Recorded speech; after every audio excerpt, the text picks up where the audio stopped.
everyone, and welcome back to the Predator podcast here in sunny Paris. But we wouldn't know because we're inside in a box in a warm room with a lot of lights and a lot of cameras. And Jack Allen Fresh. Woo! Woo! Hello, Emmy. Hi, I'm Emmy. I'm Fluke. I'm hosting the podcast today. We were supposed to have Hap. Hap is sick. Hap wasn't on the show last night. You can kind of piece together when this was recorded, not when it's released, because of that. So it's just us two for a quick chat. Yep.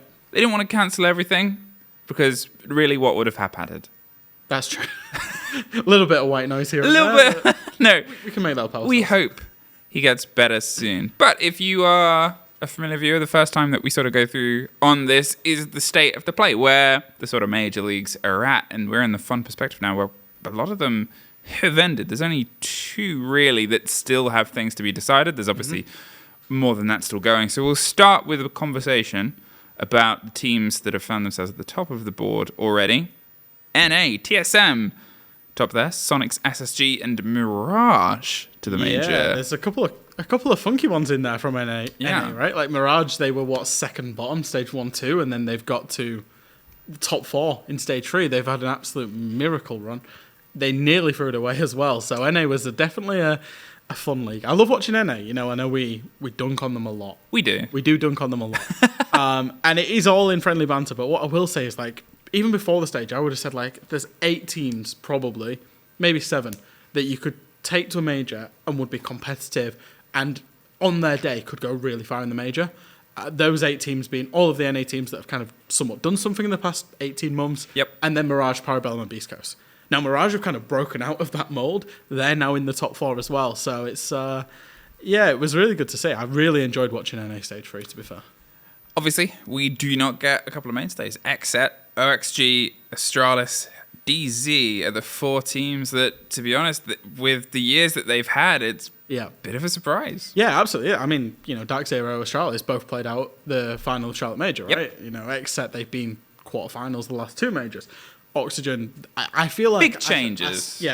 They had big changes, but I swear I've seen, like, the Oxygen or the Reciprocity Call at every event I've ever watched. Yeah. They've been there, and it feels like this will be the first one that they won't. So, yeah, even with that, you know, the teams that are in are obviously, you've got some world champion teams there in TSM and SSG.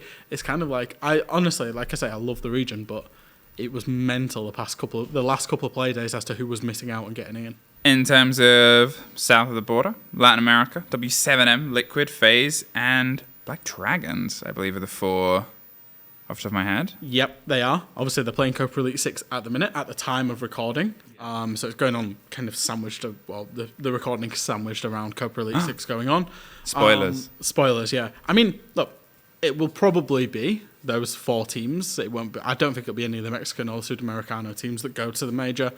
And again, for those Brazilian teams, Black Dragons it's a team that's been competitive throughout the full year, but never got into that Copa Elite 6, got into the top 4 of Brazil. They've made it, so presumably they won the first game in Copa Elite 6, so they will play up against W7M in a shootout to go, and then obviously whoever loses go to the lower bracket. But even for those, it's like they've had this competitive team. They've got, you know, you might, even if you see them, you know the org, but you might not know the names of some of the players on that roster. But then it will be really good to see essentially another brand new team from Latin America once we get to the major in Jonkoping. And obviously, if we're going to talk about teams that we expected to see and won't see, Furia, Team 1. Yeah, and it was somewhat disappointing for Furia especially, but I think the Team 1 story is an interesting one because obviously they had, you know, the changes. This obviously isn't Team 1 that won the Mexico Major. This is Team 1 that then most of the players left to go to 0-0 Nation. Even Lagonis had kind of stayed, and he was bringing that team, took them to a major for such a young team. Like, you pull all these players out of what was Serie B, the Challenger League of LATAM, you pull them all in and you put them in the big time, then they make a major. It's like, is Lagonis just working wonders? Obviously, then he got taken to Liquid. So for them, it was like, it was always going to be an uphill challenge. Just about missed out, but like, there's so much depth in LATAM as well. I look across the world and I'm just like, there's so much depth in all these so teams. Much siege going on. I know. There's so much siege. There is obviously, as you said, there's a couple of other teams in the sort of mix in the bracket. Yep. Six Karma, which is an interesting one because they are sitting currently around SI points. Yes. Roughly territory, which we'll get into a little bit later. Yeah. the others from the region haven't quite been able to have the same impact or effect. Yeah. But if Six Karma suddenly finds a route through, that could really shake things up. They're the team that has the most upset potential, because obviously the way that Copa Elite 6 works, for any viewers that are not familiar, right, is that the 4 Brazilian teams go in, the 2 Mexican teams, and the 2 Sudamericano teams, which is mainly usually Argentinian teams, all go into the bracket. But the 4 Brazilian teams cannot play each other, so they play one of the other regions, and it works out a double elimination bracket until you've got the top 4 left, and those are the ones that go to the major. Six Karma are the team that every stage people talk about. This is the team that can upset a Brazilian team. This is the team that is consistently getting the SI points from their region.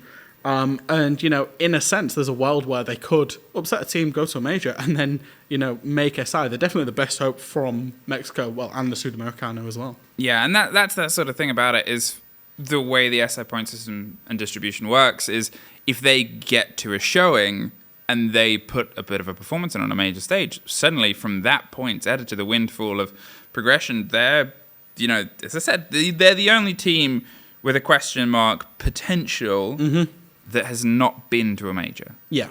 Every other team has at least some major performance, some major points. But they do not gone to a major, I agree. Like I say, they've got the most potential, but they do play on LAN. They do. Obviously, when they play Copa Elite 6, they go and they play on LAN against these LATAM teams. So it's potentially, even if they did end up at a major or a Six Invitational, you're potentially thinking they might have more experience than some of the teams that get there. You know, we talked about Mirage going to the major. We talked about, you know, those guys. Obviously they play on LAN, but it's a different kind of environment, I guess. But yeah, I would love to see it. I genuinely would love to see it. APAC North are APAC, although at this point, at the time of recording, we haven't had the last play day. However, it doesn't actually matter. At this point, we know the 2 teams that are locked in. Cyclops and Sandbox will be at the top. Unfortunately for Reject, they fall a little bit short, and Damwon Kia fall even shorter. So much so, SI is no longer theirs.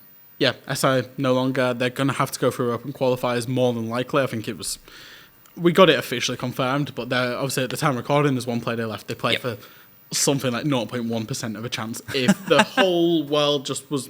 And even that chance would involve all of the Mexican and Sudamericano teams going through to the major from Copa Elite. So it's not happening. And I think, you know, Damwon Kia, they probably look to make a player change. I don't think it's looking too good for them.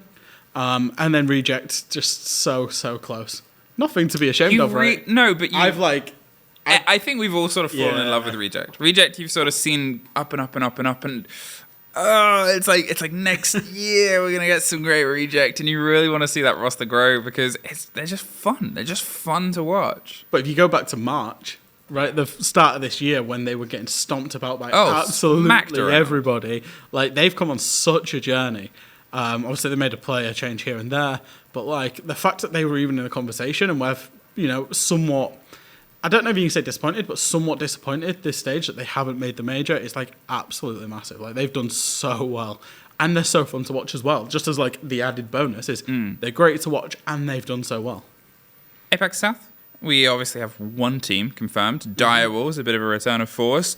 2 teams are up in the mix. Gaming, who had their most recent swing. Yeah. And then Fury, who we haven't. Wildcard, Elevate Knights, and Tide all out of it, and this is how the fight's going to break down. Gaming have to play Elevate, and Elevate, they were only just recently knocked out 7 points. Yep. Fury have to play Tide, who are at the bottom of the board without a single point. Yeah, the good thing for Gaming Gladiators is that they are 1 point in front, right? So they just need to match what Fury's result is. They could even, you know, potentially, with it going down to 10, they might be okay. So it's going to be a really good race. So APAC South, I made a real effort to watch it. Not that I don't watch a lot of Siege already. But you co-stream everything. If you haven't just seen Fresh from our shows, Fresh also co-streams pretty much every single game of Siege that exists. Yeah. Your ranked game, he's probably co-streaming it. Be ready for that. Yeah, probably. Honestly, do you know just on a side note, whenever I finish a stream and raid a streamer, we will essentially co-stream a streamer that's streaming their ranked games, and then I will raid them if they get a kill or not. I'm really brutal. Like if they don't get a kill, I'll just flick onto another channel and then raid somebody else. Gone. It's like the clouds just open, there's a beam of light, and then it's like, nope. Yep, gone. Not good enough. But yeah, I think for APAC South, it's been people have this connotation with APAC, and we see it in North as well, where, and don't get me wrong, it does go crazy, but I feel like people think that APAC is like this fully crazy region just across the board. And that is true with some teams. Probably more in North with teams like Cyclops and Reject and the Japanese teams. I think more for APAC South, where they've got a mix of the Australians that try and play the old kind of almost NA way of playing, and then they've got some teams from, Thailand and Taiwan and wherever else. There's some real difference in styles with APAC South, and it's been a really competitive season. It's been really enjoyable to watch. Obviously, there's only been 7 teams in the league as well, so like literally in most leagues, an overtime win, you're like, it's an overtime win. In APAC South, that's like 1 point is just worth so much. So, it's coming down to Gaming Gladiators and Fury. They're the top, they're second and third, but they're on 11 and 10 points in the league. It's like, it is genuinely so close. And I think just on Direwolves, obviously we're seeing Direwolves at another major. We saw them at Charlotte. Yep. And they've got a new player called Reaps from mainland China. And he is apparently like the next bowler, the next Spoy. Next bowler. Coming out of APAC South. Yeah, that's what I've been told. And obviously, one of my good friends, Titan, is now coaching in APAC South. Yep. So I've got a little bit more insight, but he said, seriously, I don't, Titan likes the Gaming Gladiators. He said, obviously, we're hoping to get there ourselves. If we don't, watch out for Reaps. Like, he is next up. Can write that down. Reaps next up. Reaps 96, according to Wikipedia. There we go. You assume year of birth? You would assume so. God, I'm old. Fluke 91. For those, it doesn't quite work. EU. Yep. Bon anniversaire. French. Both teams locked in. The only 2 at the point of recording. We obviously have one more Halloween play day. Mm-hmm. But there is 4 teams now in that mix, in that space. Rogue, Eminem, Na'Vi, Heroic. 4 teams below that. You may recognize the names, but it doesn't really matter because all of the top 6 teams are playing each other in the final playday. Yeah, it's going to be a weird one for the final playday. Yeah, because like the way the scheduling goes is we start it off with Secret TT9, then we get the 3 games that matter, and then we finish the entire stage off with Outsiders G2, which is a nothing game. Yeah, it doesn't really have any sway. So because G2 also, they got the SI qualification based on the previous playday. They've playing for nothing because they're knocked out of finals now as well. Playing for nothing. Yeah. I think for the French teams, I think both of the French teams have improved significantly. If you look back from even 6 months ago, it's kind of 6 months ago, 9 months ago, we're talking kind of SI at the start of this year, where BDS are expected to win it. Obviously had a big kind of downfall for 4 or 5 months after that. Made the change to EFAC look great. I still don't think the final form, by the way. I think they're still figuring stuff out. They're still clunky, but they've still rinsed through the league.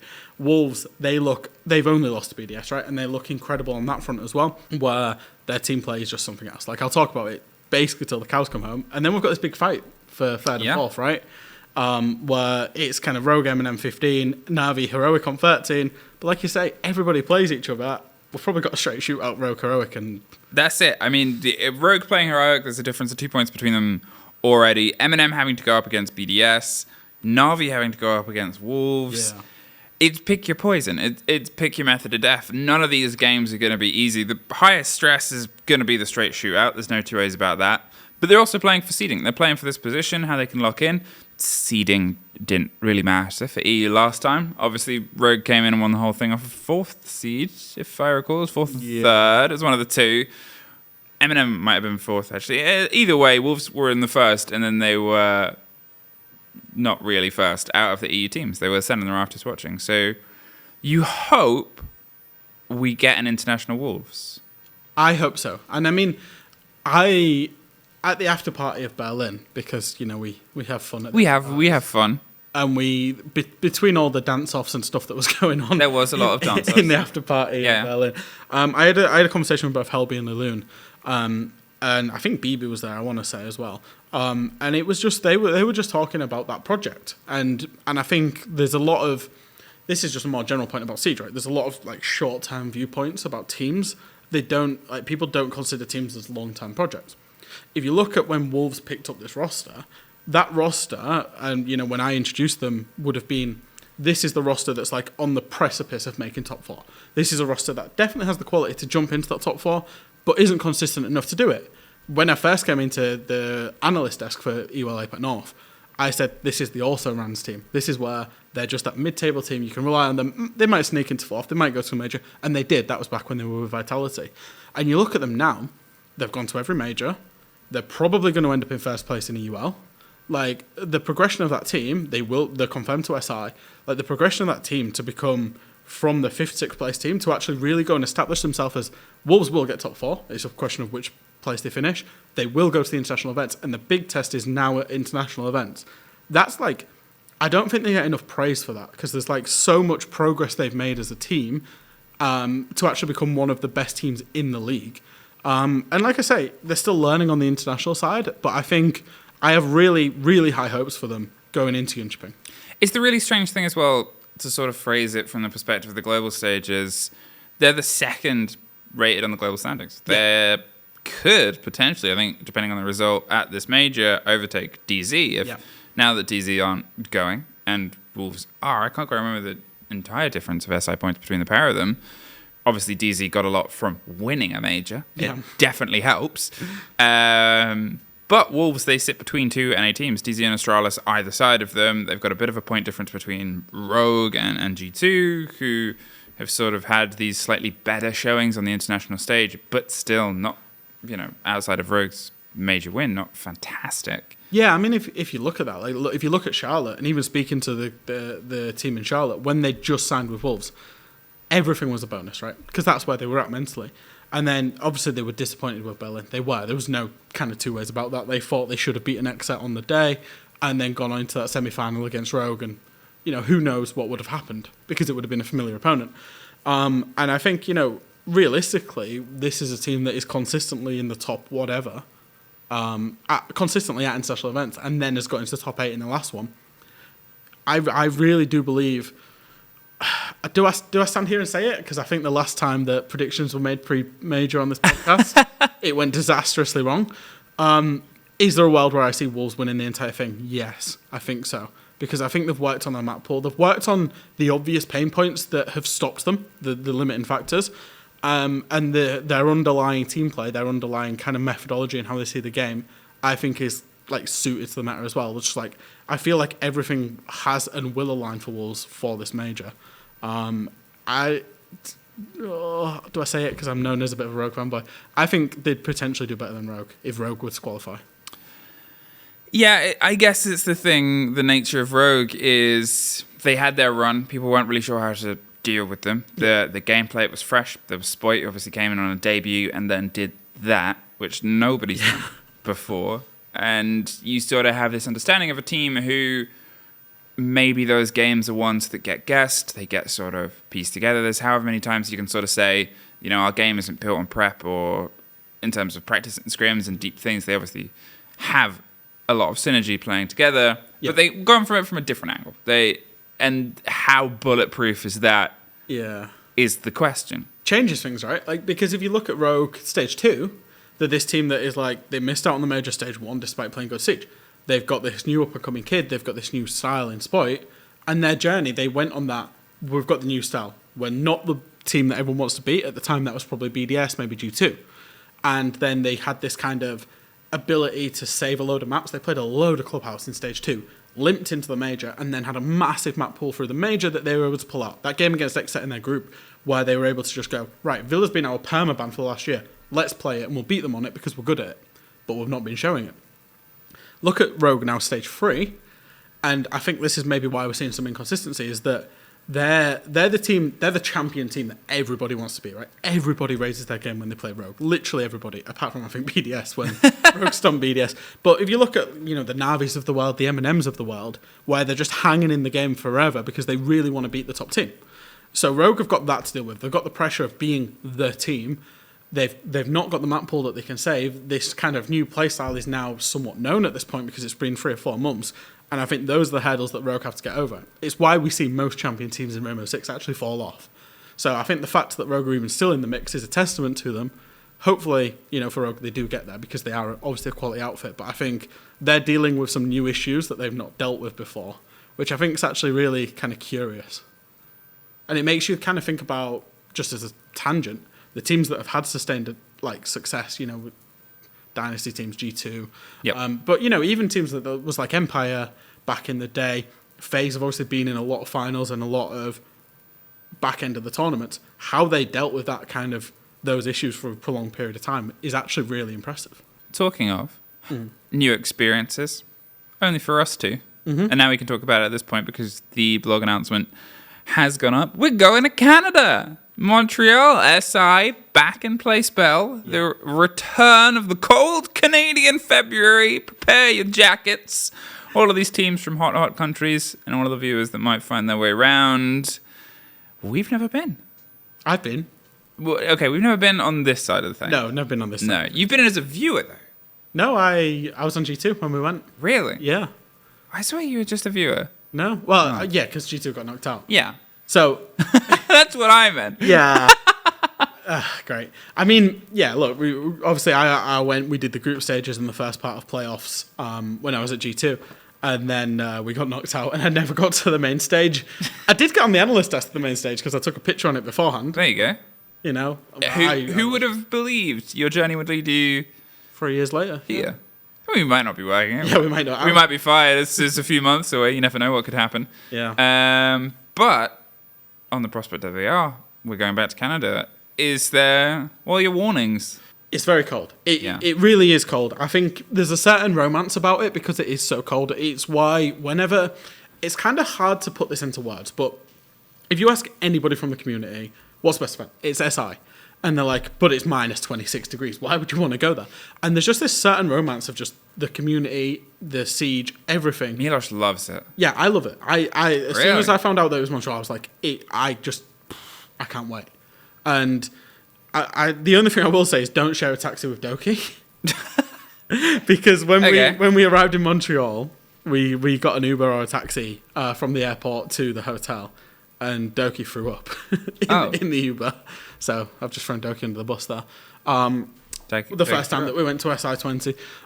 But yeah, I think it's obviously very cold. So that's a bit of a difficulty in terms of how cold it is. It's something to get used to. And obviously, play spell is... there's a real special feel with the crowd because you've got the commentators and the analysts inside the crowd. Because it's literally, I think play spell is like a hockey arena, right? So it's just one half of it. So you've got a kind of bowl seating arrangement, and then the floor where the players play on, which would be like the rink or the pitch or whatever. And then the analyst desk in the middle and the casters next to it as well. And that is like, it just creates such a special kind of feeling when you're inside of the crowd and, you know, the casters get hype for it because obviously they can feel, you can literally feel the crowd energy because you're inside of it, right? I assume it'll be the same setup. I'm not just, we're just guessing. That's what it was like in SI20. Obviously the siege is the best siege. There's you hope. It's... but there's an energy. So there's an energy. Yeah, there is. It's the heart of Siege. It's the birthplace. You get to have a lot of the devs there. There's things that are sort of listed in amongst the tickets that we'll get into in a second where there's people from all walks of life. And that was the whole thing pre-COVID in the world that was they would celebrate and started the process of celebrating those in the community. There was, the rewards for Macy J. There was... I'm trying to remember it now. It's been so many years ago. CCS got one, I think. CCS got one, Rob Walker. Yeah, Rob Walker, yeah. There was one for, I don't know if... There's an artist. I can't remember her name. Yeah, and a cosplayer. Amazing Zafia. The cosplay community, yeah. Cosplay community, SI, amazing. And then there was one more, and I can't remember if they were in charge of the Reddit and led that fan side, or they were the head of CGG and led that fan side. No, Spencer got one, right? From CGG, yeah. Was that year? I don't remember. It's also blurry. COVID and everything goes, but... It's not just about the competition as well, right? It's about the community. So, like, obviously when I was there was expos in the kind of the concourse of PlaySpell. And I guess if you're looking for more... and we also had a community meetup as well, right? So there was a community meetup at, like, an Irish pub in the centre of Montreal. Where, I've heard stories. Yeah, there's a few stories. I've heard stories. Maybe not for this podcast. But you've got community, you've got devs that came along. The whole of the wildcard team was there at SI20. Like the team, the players that were there, there was G2 players there. Obviously, I was there. And it was unreal because you've got like I think it was like 200 people just descended on this bar in Montreal that would otherwise would have just been quiet on a Thursday. And it's that side of things, right? It's not just the competition. The competition, to an extent, for SI takes a back seat. Even though the competition was great, don't get me wrong. But the community meetups, the fan meetups, you get people from like all over the world that are potentially meeting each other for the first time that just stay in an Airbnb and then go to a site together and meet each other for the first time. And then I guess if you want a final tip for anybody that's thinking about going to attend, one, absolutely do, because it's the best event. But two, the public transport kind of just pretty good. So you can get from the centre of Montreal to Laval very easily. So you could also, you don't have to stay near Placebell. Yeah, you can go in the centre and just transport. You're going there for more than just Siege, but Siege is the reason that you're going there. Yeah. It's a part of a city. And in terms of meeting people, in terms of that as well, there's 2 different tickets that you can sort of get yourself into. The Elite Pass does give you fast pass. I'm curious about this Q&As and signings. Yeah. Signings you used to? Yeah. Okay. You had many signings. Signed many strangers. What's the strangest thing you've signed? I signed someone's nipple. Nice. That was at SI20. That was with G2 though. So like when it was with G2, because they were the current world champions. They were the cool kids. They were the cool kids. Like I was sandwiched between Fabian and Pengu, right? So Yeah. like I was the tag along. I mean, you also had this when we did Berlin. You had a Pengu the signing thing. Yeah. I was working with Pengu then. Yeah, but it's like if I'm doing a signing and I've got Pengu on one side and I've got Parker on the other. Yeah. You're like, this is the worst place to set. Literally. Oh, honestly, the things that you've signed like I've signed a PC case. Yeah. It's a Chanka helmet. That's a Chanka helmet I've signed twice. Nice. You know the person that's got that. What else have I signed? Signed people. Yeah. Skateboard. Signed a skateboard once. That's pretty cool. Yeah. That's pretty cool. Trying to think. I signed a bottle of wet wipes. A guy was going to the show and realised he'd forgotten to bring anything to be signed. Right. So wet wipes. Into the nearest Boots, into the nearest shop, grabbed it. Nice. Done. I guess that's my challenge for anybody that's coming to us. Yeah, if you're bring something random. Bring something weird. If you can bring that is allowed in the venue. Yeah. And isn't going to make us go, ugh. You know, that fight, you don't want us to go, okay. Like, then we're just not going to sign it. But if it's like, whoa, then we'll sign it. Then we'll get it signed. There's Q&As. There's theoretically Q&As. I'm really curious. We have no idea who or what this is, whether it's devs, whether it's us. Teams. What would you ask? What would you ask a team? You're sat in the room. You've walked up to the microphone. Who's the team? Hello. The team. Let's go down the top couple. You got DZ up there, number 1 seed for SI currently. Ooh, what would I ask DZ? I don't know what I would ask DZ. That's a really bad. That's a bad question. That's a bad first. We can go with Wolves if that helps. Who would you ask? What would you ask Wolves? Oh no, because the thing is for me is I get really geeky because I'd want to know about But that's what it's for. Their counter strat.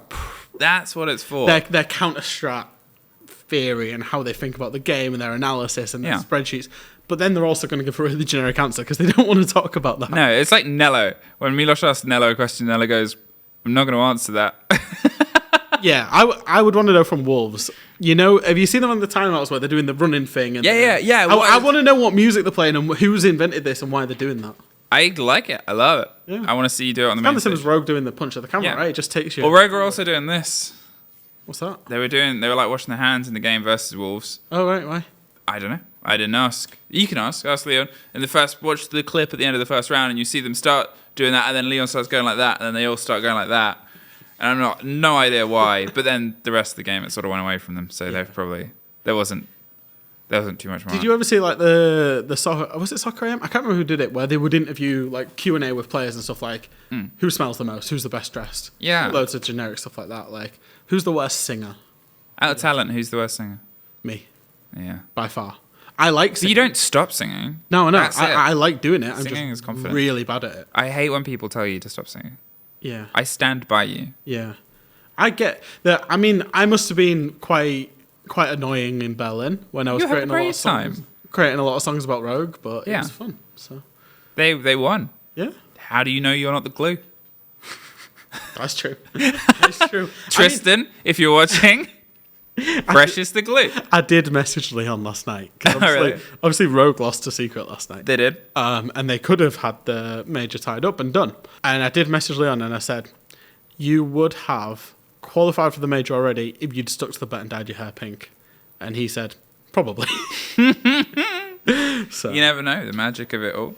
The way the tickets, if you haven't quite read the blog post, go read a blog post. It should have been released on Wednesday, the Wednesday a couple of days in the past. I believe this is released for the weekend. So go check it out, because the earlier you buy the tickets, the cheaper they are. They also come with skins, 3-day passes, allowing you to sit in either the operator or the elite zone, and a squad bundle or 2 squad bundles if you get the more expensive elite fancy ticket. And they're in Canadian dollars. And they're in Canadian dollars, not in American dollars. They are in CAD. Yeah. CAD. It's apparently a real currency. Yeah. Canadians. Who knew? Either way, that's where SI is going to be. It's going to be finding itself back in Montreal and back with a big audience. We have sort of had a growing amount of audiences. In terms of teams that are making it, 16 get locked in, and there's the open qualifiers that we'll find out around January and February. Within a couple of weeks, we'll know most of the team that gets locked for it, because there's big chunks of question marks, and that includes, Heroic sitting in 17th, Navi is in 24th, TSM, Gaming Gladiators, Six Karma, 21st, SSG, who are sort of confirmed for the major itself. There's still so much that can be not only dictated and locked by the final couple of play days of teams that haven't quite made it to the major yet, because that goes all the way up to M&M in 11th. They're still not. It creates substance. It creates more things than just what's happening at the major, right? Because we've got most of the major teams locked in. Yeah. Once Europe concludes next Monday, once Copa Elite 6 concludes effectively on Sunday, once the 4 teams are determined. Which is watch this weekend. Yeah. LATAM Finals. Absolutely. Once those are concluded, we will then know the scenarios, just like we did in November Major Yavla last year, where it was, if Rogue get to the quarterfinals, they're into SI, and TSM wouldn't be. We probably will have some of those kind of scenarios, maybe pertaining to Heroic, for example, who might miss out, might finish 5th, 6th place in EUL, and therefore be relying on major results that's completely out of their own hands for SI. And it gives the major a little bit more substance, where Heroic are just on a group game, hoping that one random team from APAC beats one random team from LATAM, so that LATAM team doesn't go to quarterfinals, and then therefore Heroic would go to SI, or whatever the scenario is. It creates just so much more drama and suspense. I love the November major for that. I think that's it, as well as if you're looking at Elevate, they're 16th, they're on the precipice. They did not make the major. They cannot pull any more points at this point, other than watching and hoping for results to sort of fall into their favour. They can try and jump over wildcard with the game and see if they can get anything locked in there. I'm not sure if they can jump Fury, technically. I'm not entirely sure of the round difference off the top of my head. But them 16th is a question mark. SSG in 20th as a tick. 3 teams between them, and what, 19th, Dire Wolves, they're going to the major. They can leapfrog the same region team. And those are the kind of teams that you're thinking about for SI that actually have a real shot at going. Yeah. But it depends on November major performance. Dire Wolves, SSG, Gaming Gladiators, even Six Karma, should they manage to get themselves to the major. That's the upset. It's they get themselves to the major, they lock in 225 points plus whatever they get at the major. They would be sticking themselves in and around the mix, because I think the bar is lower this year in terms of pure points that are needed to get to SI, due to kind of inconsistency across the board in every region apart from really Europe. NA has had this mad turbulent year where, the bottom 4 from stage 1 are effectively the top 4 in stage 3. So each team is getting less points from that league. Brazil's kind of similar, where they're sending, I think from Brazil, there's probably only W7M that have actually kind of gone to every major. Yeah. So from Brazil, it's kind of the same thing. I think Furia have gone to Furia as well, yeah. Yeah. And then for APAC North, we've seen it's been turbulent. For APAC South, it's turbulent. So what that means is when all these kind of inconsistencies on a team basis apply, the point threshold that's needed is lower. So if Six Karma sneak their way in and somehow get themselves out of groups, I know I'm talking fairy tale land, But there's a real world. Fairy tales have happened. Yeah, there's a real world where they sneak themselves in and get to SI on points, and it rewards consistency, right? It's also the shake-up in terms of things. If you're looking at the teams that are confirmed, the teams that are locked in currently in the top 8, only one of them is actually confirmed for the major. 2 of them are question marks, and the other 5 are not going to the major. G2, OXG, XZ, Astralis, and DZ, none of them are going to be at the November major. So they'll just be watching a game where their SI is locked at this point. There's no more siege for them to play. But with how seeding might work, with how piecing things together might work, they're just watching other teams sort of bat around. It's interesting, though, because if you look at those problems, those teams, they've all got problems as well that have appeared in Stage 3, right? Look at Dark Zero, where this meta doesn't look like it suits them. They're very slow. We know that's how they won Charlotte. They're very slow structured in a slightly different meta, whereas this meta is a little bit more about aggression and problem solving on the fly. So they'll figure that out. I don't know if they'll make a change before SI, because obviously they've got the transfer window too. Astralis were always praised for their trade game that absolutely fell apart in Stage 3. I'm not going to keep going through the NA teams, but then look at G2. Obviously successive quarterfinals, and in Stage 3, G2 they look genuinely like 5 players that are playing ranked together. And it's the big worry, because this is the last break of Siege. If you're off form now and you're not going to the major, you don't have that proper moment to tease yourself at the toughest challenges to really get a drive in. Do you think that's something that... Because it's 2 months. It's a big gap of Siege time. That's more, right? It's like, December, January, 2.5. I suppose. I think in November as well. It's a long time. It's a long time. But that's a long time to work on your problems, right? And a transfer window. So I genuinely, I don't know if we'll see those teams that are already locked in make transfers, but they've got the luxury of having a bit of time off now because we're at the back end of the stage. They could have 1, 2.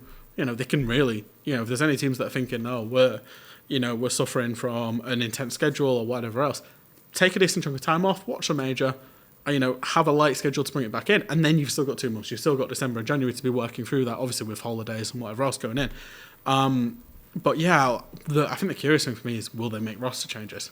Will Dark Zero, will G2, will Astralis, will Oxygen, will any of them make roster changes, because there is a transfer window? So spicy. And I think that's going to be there didn't used to be because of the panics rule. But they're going to have an opportunity to now, and they can only make a maximum of 2, but even 2, we've seen how 2 roster changes can just completely change a team. I mean, especially in Europe. I'm starting to praise outsiders now after 2 roster changes. So, wow. Yeah. And who would have believed that would ever happen? Yeah. The way things change. I think that's about it. It's been a very...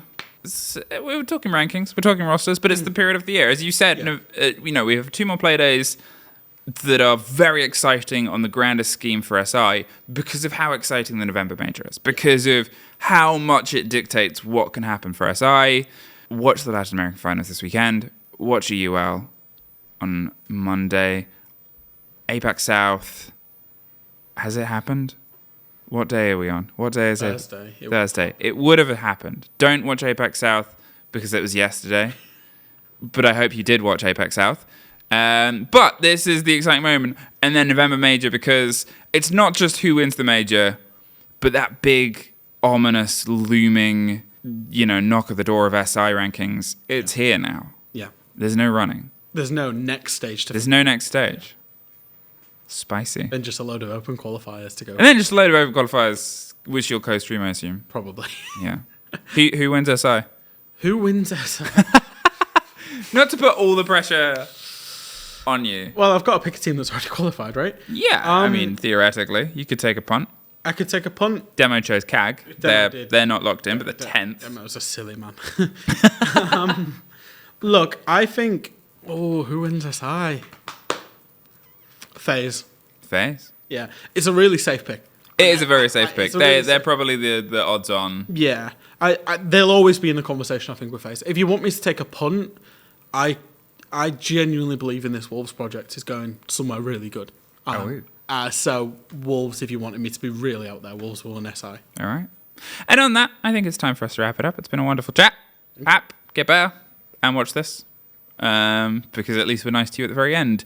Thank you very much, Fresh, for joining me. We will be back at some point soon, but otherwise, please tune in. Latin America Finals this weekend. We have an interview with our wonderful observers coming out in a few days as well, so keep your ears and your eyes on for that. And yeah, it's been wonderful, and see you soon. Thank you.